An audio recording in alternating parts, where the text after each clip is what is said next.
ನಾವು ಒಟ್ಟು 9 ಜನ. ನಮ್ಗೆ ಭಯ ಅಂದ್ರೆ ಏನಂತಾನೆ ಗೊತ್ತಿಲ್ಲ. ಇವನು ಮೆಕ್ಯಾನಿಕ್ ಮಾಣಿಕ್ಯ, ಇವನು ಎಲೆಕ್ಟ್ರಿಕ್ ಸೀನಾ,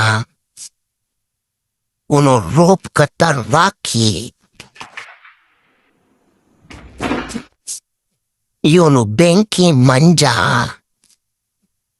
ಇವನು ಕುಕ್ಕಿಂಗ್ ಕುಮಾರ್, ಇವನು ನಮ್ ಪ್ರಾಜೆಕ್ಟ್ ಮ್ಯಾನೇಜರ್ ಪರಮೇಶಿ, ಇವನು ವೈರಿಂಗ್ ವೆಂಕಿ, ಇವನು ಕ್ಲೀನಿಂಗ್ ಕೇಶವ, ಫೈನಲಿ ನಾನು ರಾಕ್ ಕ್ಲೈಂಬಿಂಗ್ ಕರೀಶ್. ಎಲ್ರೂ ಬೇರೆಯವ್ರ ಗ್ಯಾಂಗ್ ನೋಡದೆ ಹೆದರುತ್ತಾರೆ, ಆದ್ರೆ ನನಗೆ ನನ್ನ ಗ್ಯಾಂಗ್ ನೋಡಿದ್ರೇನೇ ಹೆದರಿಕೆ. ಬೇರೆ ಏನೂ ಇಲ್ಲ, ಈ ಲೌಡುಗೆ ಹೊಟ್ಟೆ ತುಂಬಿಟ್ಟಿದೆ ಅಂತೆ, ಅದಕ್ಕೆ ತಿನ್ನಕ್ಕೆ ಮೂಡಿರುವಂತೆ. ಒಂದು ರೌಂಡ್ ಮಲಗಿ ಎದ್ದ ಮೇಲೆ ನನ್ನ ಬಡದು ಪಾಯಿಗೆ ಹಾಕತ್ತಾನಂತೆ.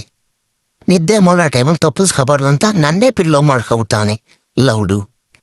ಜಸ್ಟ್ 5 minutes ಅನ್ನ ಹಾಕೋ ಸಣ್ಣ ನ್ಯಾಪಲ್ಲಿ ಒಂದು ಗ್ಯಾಪ್ ಹುಡುಕ್ಬಿಡ್ತೀನಿ, ಎಸ್ಕೇಪ್ ಆಗ್ಬಿಡ್ತೀನಿ. ನನಗೋಸ್ಕರ ದೇವ್ರ ಹತ್ರ ಪ್ರೇಯರ್ ಮಾಡಿ ಫ್ರೆಂಡ್ಸ್.